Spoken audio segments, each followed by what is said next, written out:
Hi everyone. So many candidates got the technical assessment for Cognizant. जिन बच्चों का अभी यहाँ पर असेसमेंट जस्ट कंप्लीट हुआ है, कम्युनिकेशन असेसमेंट, और उन बच्चों का जो कम्युनिकेशन असेसमेंट था वो यहाँ पर 22 को कंप्लीट हुआ था। Now they got the technical assessment mail like this, ठीक है। आप जैसा कि देख सकते हो, और ऐसे मेल्स यहाँ पर जो मेल होगा जब आप उसकी लिंक को ओपन करोगे तो यहाँ पर आपको आपका क्लस्टर दिखाएगा। जैसे CL1 का मतलब है क्लस्टर 1, CL2 का क्लस्टर 2 और CL3 का मतलब है क्लस्टर 3। एंड यहाँ पर पैटर्न भी मेंशन होगा। तो सबसे पहले उसको समझ लेते हैं। देखो, अगर आपको टेक्निकल असेसमेंट का मेल आ गया है, ठीक है, जो कि अभी कम्युनिकेशन असेसमेंट जस्ट एंड हुए हैं, जो थर्ड फेज था उसके यहाँ पर अभी कम्युनिकेशन असेसमेंट एंड हुए थे। तो अगर आप देखोगे तो जो क्लस्टर 1 है उसका यहाँ पर है Java, ANSI SQL, HTML CSS and JavaScript.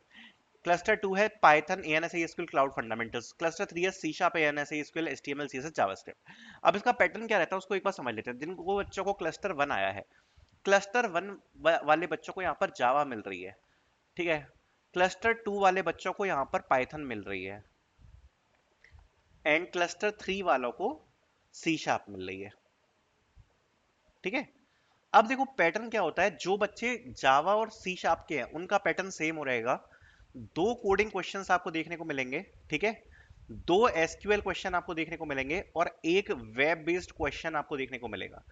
ये जो दो कोडिंग क्वेश्चन है ये आपके मीडियम डिफिकल्टी के होते हैं, दो एसक्यूएल मीडियम डिफिकल्टी के होते हैं, और जो वेब बेस्ड क्वेश्चन है ये जो रहता है आपका, ये HTML CSS जावा स्क्रिप्ट से आपको कुछ डिजाइन करना होता है, उस हिसाब से रहता है। बाकी अगर आप इसको प्रिपेयर करना चाहते हो तो प्रिपेयर करने के लिए आपको जो मॉक टेस्ट है उसकी लिंक डिस्क्रिप्शन में मिल जाएगी। साथ साथ में चूंकि ये टेक्निकल असेसमेंट केवल रह गया है, इसलिए आपको एक डिस्काउंट कोड भी मिल जाएगा जिसका आप यूज कर सकते हो और आपको डिस्काउंट मिल जाएगा मॉक टेस्ट पर, ठीक है। सो डिस्क्रिप्शन में उसकी आपको लिंक मिल जाएगी, ठीक है।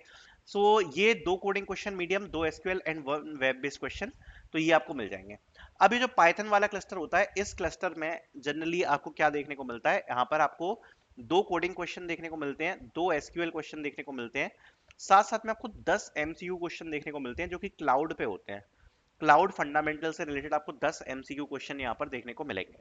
बाकी अगर इसकी ओवरऑल बात करी जाए तो जो भी आपका एप्टीट्यूड टेस्ट है उसके बेसिस पर प्लस टेक्निकल असेसमेंट के बेसिस पर आपको यहाँ पर इंटरव्यू कॉल्स आते हैं। अब सबसे इंपॉर्टेंट चीज ये है कि टेक्निकल असेसमेंट में एटलीस्ट आपको ट्राई करना है कि आप यहाँ पर ये जो दो कोडिंग क्वेश्चन है उसमें से एटलीस्ट 1.5 करो। दो एसक्यूएल बहुत ज्यादा इंपॉर्टेंट है, इसको कोशिश करना कि पूरे सॉल्व कर पाओ। जो लास्ट क्वेश्चन है वेब बेस्ड या क्लाउड वाला, अगर उसमें थोड़ा बहुत ऊपर नीचे हो जाता है तो उतना फर्क नहीं पड़ता, लेकिन तब भी इसमें ट्राई करना अपना बेस्ट करने का। बट ये जो कोडिंग क्वेश्चन और एसक्यूएल है ये काफी ज्यादा इंपॉर्टेंट है। Try to do as much as possible, ठीक है। एंड ये काफी ज्यादा इंपॉर्टेंट है। अगर टेक्निकल असेसमेंट में आपका स्कोर अच्छा नहीं आया तो आपको डेफिनेटली जो इंटरव्यू कॉल है वो आपको नहीं आएगा, ठीक है। So all the best for technical assessment.